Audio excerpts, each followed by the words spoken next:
Olá, manos e manas de alma, tudo bem com vocês? Espero que sim. Passando aqui rapidinho, por isso que tá na vertical, tô sem o tripé, no corre, mas é algo que vocês já tinham pedido para eu vir bater esse papo, que como eu falei já ou não? É bem formal, tá, gente? É bem formal. É conversa de mana para manos aí sobre assédio moral no trabalho, perseguição. Perguntei na comunidade aqui do YouTube, perguntei nas redes sociais se vocês já tinham passado por assédio moral e como vocês tinham reagido. E pedi para especificar situações, mas ninguém especificou. Eu acho que também, né, a caixinha de perguntas é tão pequenininha que não deu para especificar. Mas, a grosso modo, o que vocês sobreviventes me disseram é que normalmente partia tanto a perseguição quanto a assédio moral dos chefes, mas que muitas mulheres falaram que sofreram perseguição por outras mulheres, isso é muito triste, né?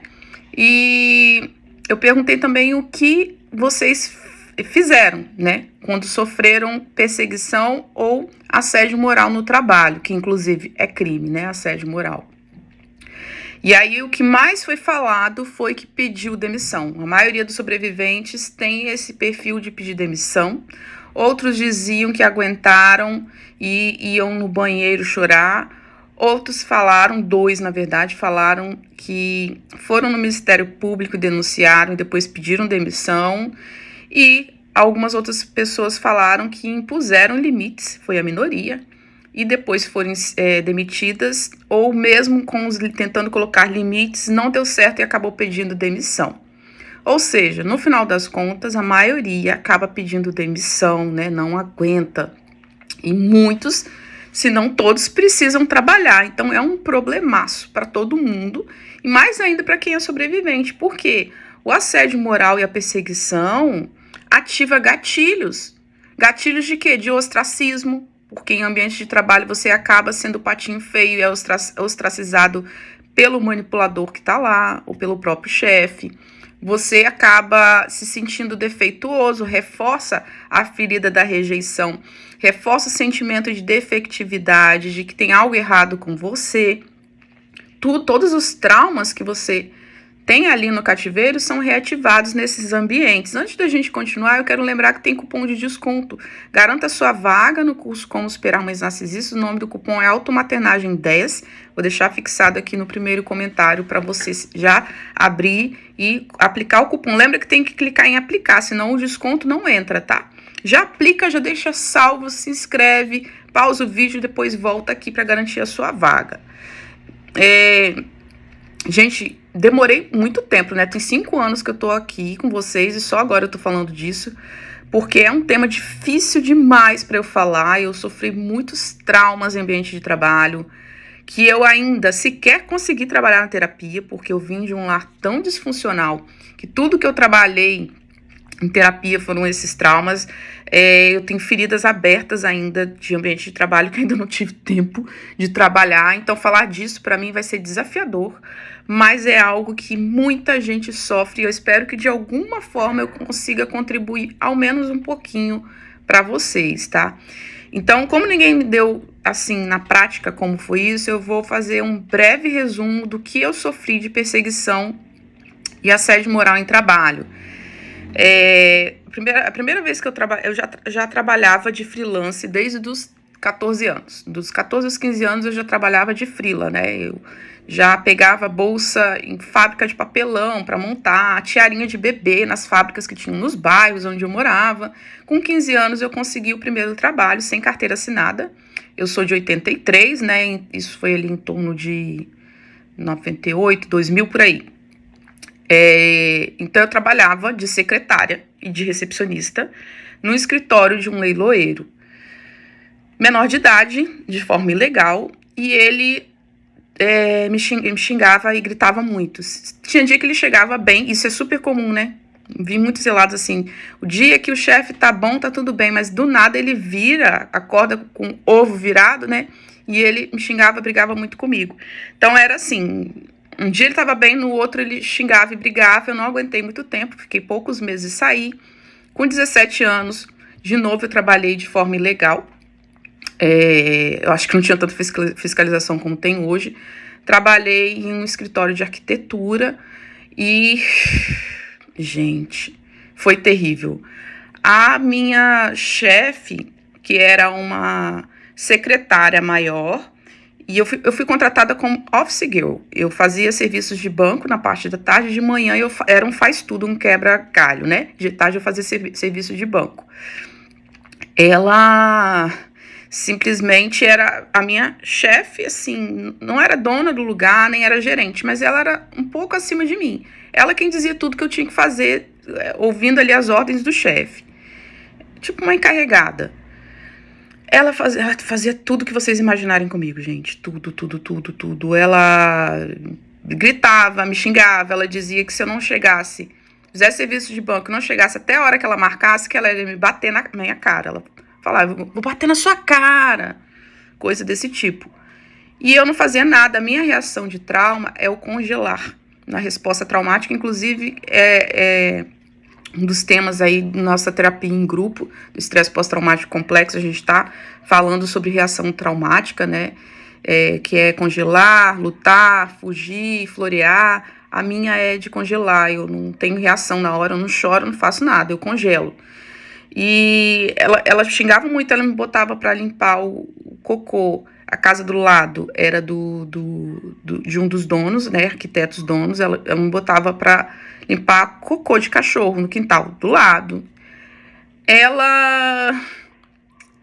Gente, coisas assim, absurdas. Limpar cocô é o de menos, sabe? E os chefes também eram abusivos. E aí, tem um ambiente corporativo, gente, que é assim, se os chefes são abusivos, acabou. Os encarregados vão ser e eles não vão estar nem aí. Nem aí. Então, eu tremia muito. Óbvio que eu era uma pessoa que tremia muito. Adolescente, de um lar com uma mãe e um pai psicopata, né? Uma mãe narcisista e psicopata, um pai psicopata. É óbvio que eu tremia muito. Então, tinha um horário certinho do café, não podia atrasar 1 minuto. Eu ia na padaria, comprava um pão específico. Quando não tinha um pão específico, o chefe gritava. Os chefes gritavam. E eu levava o café. E, às vezes, dependendo do estresse do dia, eu tremia muito. Quando escorria uma gota de café na xícara, ele batia assim na mesa. Pode trocar. Pode levar. Não tem como eu beber café com esse negócio tudo escorrido aqui, com uma gotinha assim. Já que é pra entornar, entorna direito. Vai lá e refaz. E eu já vi muita gente falando isso. De fazer o chefe lá desfazer e mandar você fazer de novo de propósito pra fazer hora com a sua cara. Aí que eu tremia mesmo. E eles brincavam, riam. Uma coisa sádica de ver o quanto que eu era nova, inexperiente, tremendo com a xícara. Riam, debochavam, faziam chacota. Com 20 anos eu fui pra uma fábrica. E foi lá que eu ferrei a minha coluna. Lá ninguém gritava comigo, ninguém me xingava, que era um ambiente aberto. Se alguém xingasse, os, 1000 funcionários iriam ver. No entanto, a encarregada, ela falava que tal dia tem que ficar até depois do horário. Eu trabalhava em pé, todas as costureiras trabalhavam sentadas. Eu era auxiliar de costura e eu tinha que ficar em pé. Ficava em pé de 8 às 5. No final do dia, eu sentia muita dor nos pés, tanto que eu fiz, depois de um tempo, vários exames, por que eu tinha tanta dor no calcanhar, e eu tenho os ossos do calcanhar desgastados de tanto que eu ficava em pé, tanto que eu já trabalhei em pé. E aí eu não ficava. Toda vez que eu não ficava, no outro dia, eu já era direcionada para a ala masculina. Eu, com o meu físico, eu era super magra, super magra. Eu não tinha força, não malhava nem nada. Eu ia pegar peso que homens pegavam. Homens, né? Nem garotos não, eram homens. E eu fazia, porque eu fui ensinada, como nos outros empregos, né? A me calar e aguentar. Então, como sobreviventes, eu pedia demissão. Nesse, eu ainda aguentei bastante tempo. Foi mais de 1 ano eu fazendo serviço. Depois, resultado, o que eu tenho desde então, hipercifose, hiperlordose, escoliose, hernia de disco, e ainda tenho um problema no quadril. Mais tarde, depois eu vim a ter, que não foi a ver com isso, condromalácia patelar no joelho. Mas por isso que eu tenho a coluna ferrada. Assédio moral também. Depois eu fui para um outro emprego com 22 anos, para um supermercado, uma rede de supermercados. E aí eu tive a chefe mais abusiva de todas, que aquela lá com 17 anos era mera aprendiz dessa. Essa chefe, ela... E isso não tem a ver com classe social, tá, gente? Porque essa primeira chefe de 17 anos tinha condição financeira até melhor, sabe? meio classe média. Essa outra não era encarregada de caixa e não era classe média. Não tem, gente, não tem cor, não tem sexo, o assédio moral. Não tem isso, não tem, é ruindade mesmo. Ela não me chamava pelo nome, ela me chamava por animal. Toda vez que eu trabalhava na recepção, toda vez que ela encostava e ela achava que fazia algo de errado, ela falava, o animal, presta atenção, o animal, embala isso direito. Ela não me chamava por Virgínia, ela só me chamava por animal. Implicava com tudo, como a maioria dos perversos perseguidores e assediadores morais. E um dia ela armou para mim. Eu tinha ficado até mais tarde, meu horário era 1, eu fui lá para cobrir outra pessoa, ia sair tarde, ia voltar sozinha no escuro. Aí ela falou assim, fulano de tal mora lá no seu bairro, vai andando com ele. Vai andando, vai ele e outros meninos, eram embaladores, né? Vai andando com ele, se tiver outros meninos, você vai junto. Ele vai sempre de bicicleta. Eu falei, nossa, que estranho, ela preocupada, né? A bobinha aqui, a bobinha não, né? A gente tem que parar de falar que é bobinha, a traumatizada aqui, autista, que na época com inocência da idade, que não tinha experiência de vida, autista, sobrevivente, você fala, até a gente ganhar, quem é autista sabe, até a gente estudar o comportamento humano para entender que nem tudo que parece a gente apanha muito. Voltei com o cara, com outros embaladores, mais próximo do bairro, ele falou assim, vamos dar um pique aqui, que aqui é muito escuro, senta aqui no quadro da bicicleta. Eu fui, desci em casa, né, da bicicleta. No outro dia, ela tinha contado, essa chefe, essa encarregada, para outra funcionária, que era prima dela, que alguma coisa que eu tinha pego carona com o marido dela. E esse embalador era casado, eu nem sabia que era casado, nem maldei que estava voltando ali com outros meninos, nem maldei de voltar na bicicleta, sequer imaginava que o menino era casado, sei lá, tinha 18, 20 anos, não teve nada demais, eu mal falei com o menino, só não queria voltar sozinha no escuro e ouvi o que ela tinha me falado. No outro dia, gente, na hora do intervalo, eu fui no banheiro, e ela me bateu tanto que eu achei que eu ia morrer. Ela me bateu tanto que eu achei que eu ia morrer. Ela era morena, alta, e eu, gente, tenho 1,57 m. Raquítica eu era, magra. Com uma mão ela me segurava, com a outra ela só batia. Ela só me soltou porque tinha uma mulher que estava grávida lá e começou a passar mal. Aí ela me soltou. E de lá eu fui direto pra delegacia, toda machucada, e na delegacia o escrivão, ele riu. E falou assim, nossa, os preços falou o nome do supermercado, devem estar muito altos mesmo para as menininhas estarem brigando, para as mocinhas estarem brigando. E registrou, aí eu fui pro IML, DML, sei lá, fiz corpo de delito. Fui para a delegacia da mulher, isso eu sozinha, no auge dos meus 20 anos, 22 anos, que não tinha nada e ninguém comigo. Na delegacia da mulher, a escrivã de lá me convenceu a não seguir com o processo, que o máximo que daria era cesta básica. Me convenceu a não seguir, eu acatei, não deveria ter acatado, nem que fosse pagar 1 quilo de arroz por mês para uma instituição. Aí eu não segui com o processo, não virou um processo, né? Eu conversei com a supervisão do supermercado e sequer fui validada. Não quis ficar mais lá porque eu fiquei com medo. E segui para a próxima empresa, gente. Depois disso, eu ainda passei para uma outra empresa que eu não tive problemas. Tinha só uma perseguição por parte de uma funcionária, mas eram setores diferentes. Passei por um ex-narcisista psicopata.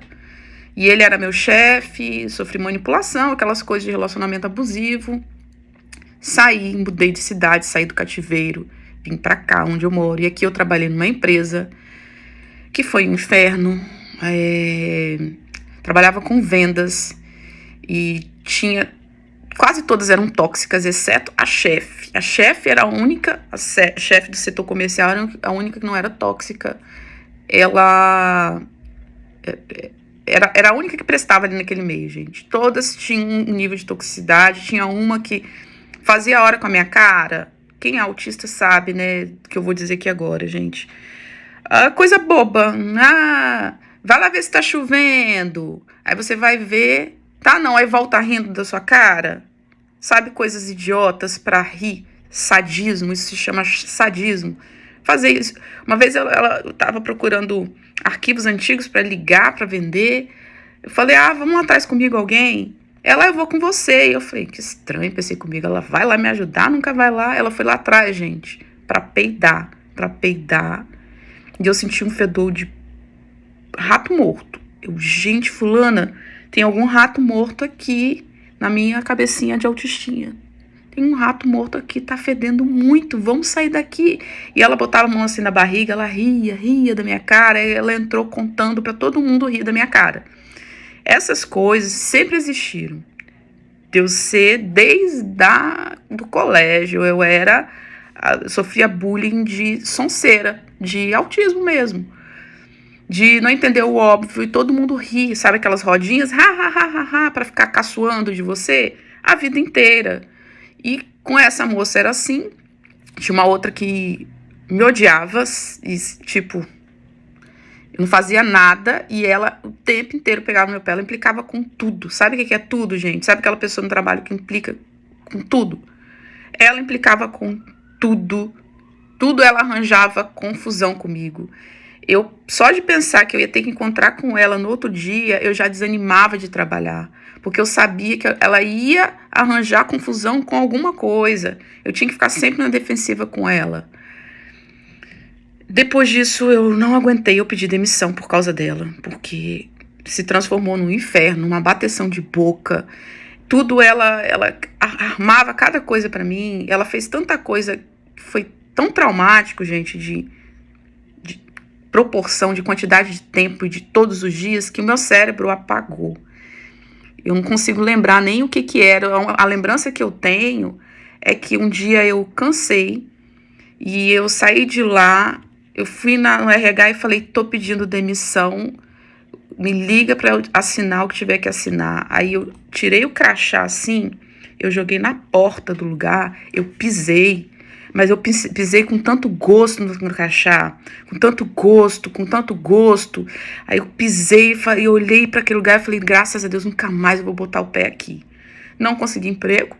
O dono pediu para eu voltar para outro setor que eu nem ia olhar para a cara delas. Eu bem fui, voltei porque precisava de dinheiro para trabalhar na área administrativa. E trabalhar com ele era menos pior que com elas. Ele não era aquela pessoa que infernizava a vida dos outros, só que ele era uma pessoa extremamente mau caráter. Só que com a gente ele não era tóxico. E aí eu fiquei em contato com uma funcionária dele que rodava várias unidades. E essa implicava, gente. Tudo que a outra fazia, essa fazia também, só que com menos frequência. Só que aí um tempo depois ela passou a frequentar muito lá. E ela passava e-mail como se fosse pro chefe, reclamando de mim, inventando coisas, gente, que não tinha de onde tirar. Eu mostrava para colegas de trabalho, que hoje eu tenho contato até hoje, são amigas minhas, e falava de onde ela tirou isso. Elas, cara, eu não sei qual o problema dela, mas um monte de gente que trabalhou com ela não aguentou ela. Elas têm isso, e ela não era demitida porque ela tinha um caso com esse dono. Eu acho que como a minha sala era muito do lado do chefe, mesmo eu casada, ela achava que eu queria alguma coisa com aquela belezura toda, que era horroroso, cara, horroroso. Só pode, gente, porque não tinha motivo. Resultado, eu entrei numa depressão profunda e fiquei muito mal. A fibromialgia chegou num nível que eu passei pelo INSS, fiquei mais de um ano afastada pelo INSS para tratar depressão e fibromialgia. Chegou um nível de dor que, assim, eu não gosto nem de lembrar essa época da minha vida, gente. Eu não gosto nem de lembrar, porque eu senti muita dor durante um longo período. Fiquei um ano de cama, vegetando de depressão e fibromialgia, e essa empresa foi o gatilho para eu cair no fundo do poço. Então, eu demorei muito para sair, porque eu dependia financeiramente, mas custou a minha saúde. Depois que eu saí do período do INSS, eu pedi demissão, obviamente não fiquei. E desde então, eu nunca mais trabalhei de carteira assinada. E hoje, se eu precisar trabalhar e eu perder o que eu tenho hoje, eu vou vender brigadeiro em loja, como eu já fiz, eu já vendi buraco quente em loja, já vendi brigadeiro, já vendi doce, já vendi salgado, já vendi sabonete passando de loja em loja, já batia nas fábricas para etiquetar roupa o dia. Tudo que vocês imaginarem, eu já fiz e eu faria de novo para não trabalhar de carteira assinada mais, para não ter que ficar convivendo com gente desse, nem tóxica, gente perversa mesmo, gente ruim, gente psicopata, narcisista, que nesse meio com certeza tem, desses que eu já passei. E o que eu poderia deixar de conselho para vocês comecem, se você é sobrevivente, se você é autista, comece a trabalhar o seu empreendedorismo. E quando eu falo de empreendedorismo, eu não estou falando de você abrir uma franquia, não, pode ser isso também, mas de vender água no farol. Mas não dependa de carteira assinada.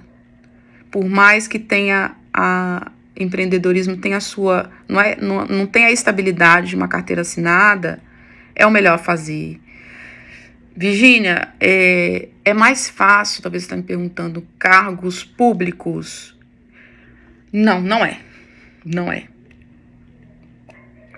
A chance de você ser demitido é menor. Só que o ambiente que tem gente tóxica, quem trabalha em cargo público, vocês que estão aí, deixem nos comentários o que eu atendo de sobrevivente que tem cargo público, que já passaram um inferno de assédio moral, e as pestes que estão lá não podem ser demitidas, não é mole não, não é brinquedo não. Então, se eu pudesse voltar atrás no tempo, eu teria pedido demissão. Não me arrependo nenhuma vez de ter pedido nenhuma demissão. Acho que eu demorei nessa última demais em pedir demissão, olha o estado que eu cheguei.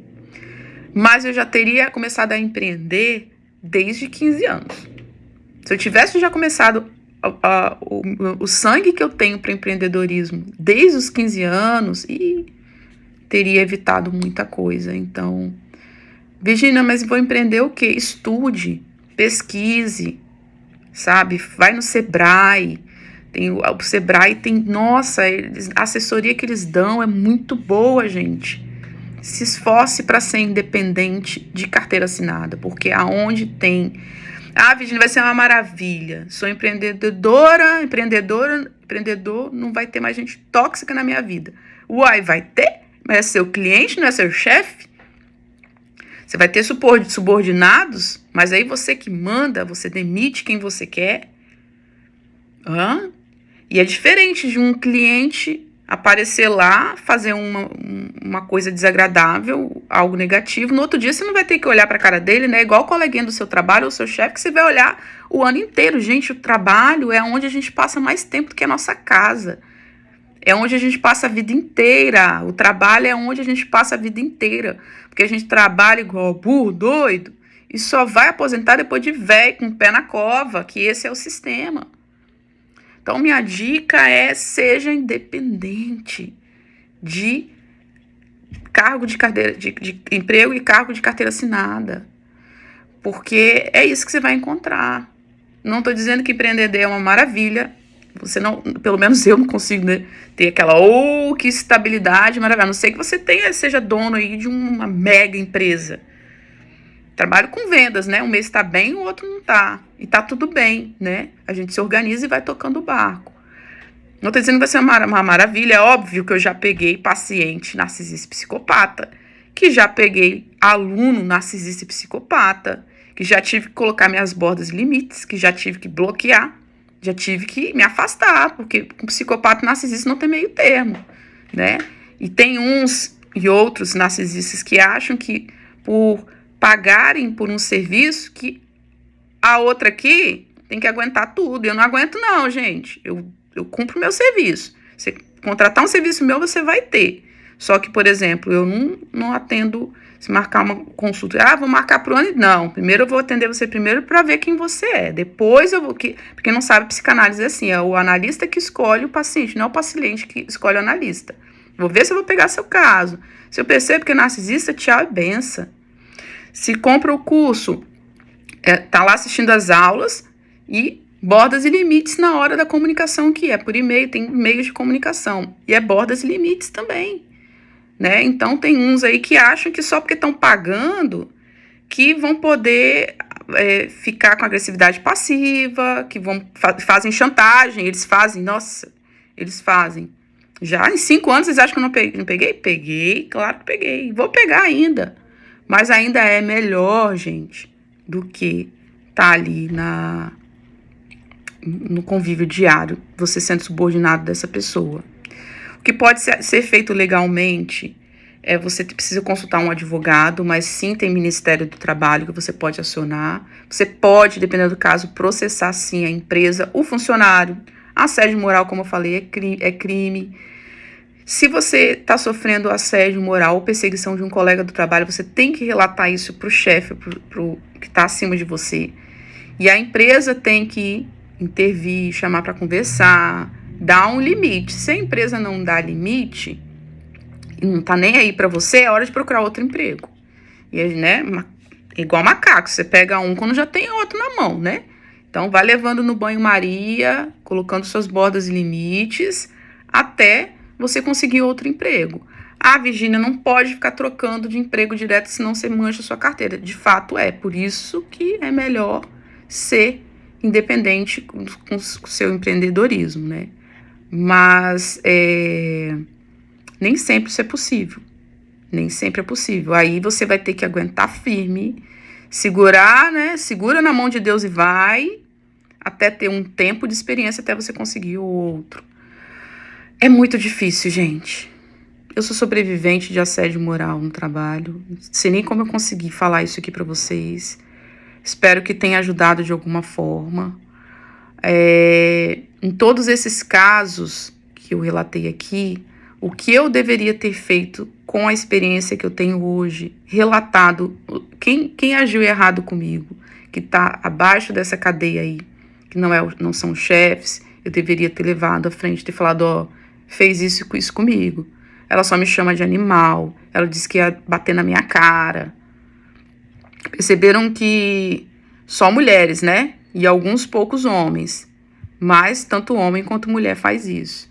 Levar isso para frente. Se a empresa não faz nada, aí é sair e avaliar com um advogado se você pode entrar com processo, tá? Com os chefes é mais Ministério do Trabalho. E é isso, queridos. Acho que tudo que eu tinha para falar sobre isso eu falei, se estendeu bastante. É um assunto delicado, então eu não consegui talvez encontrar palavras mais curtas para resumir isso. Espero que vocês sejam independentes. Todo sobrevivente, é o que eu desejo, você consiga empreender e ser independente, porque você ter seus gatilhos reativados toda vez que você vai trabalhar não é fácil, não. Não é fácil. Mas existem lugares bons para trabalhar, existem lugares que tem menos gente tóxica, um lugar que só tem gente boa não existe, né? Porque o mundo é mundo. Mas tem lugares que são mais agradáveis, né? Que você encontre esse lugar ou que você empreenda. Minha opinião e minha dica para vocês. Se eu ajudei, deixe nos comentários. Compartilhe esse vídeo e nos encontramos aí no próximo vídeo. Tem o link do curso para quem deseja ser meu aluno. Vou deixar fixado aqui no primeiro comentário para você se inscrever. Automaternagem 10 é o nome do cupom. Garanta a sua vaga. Um abraço e tchau, tchau.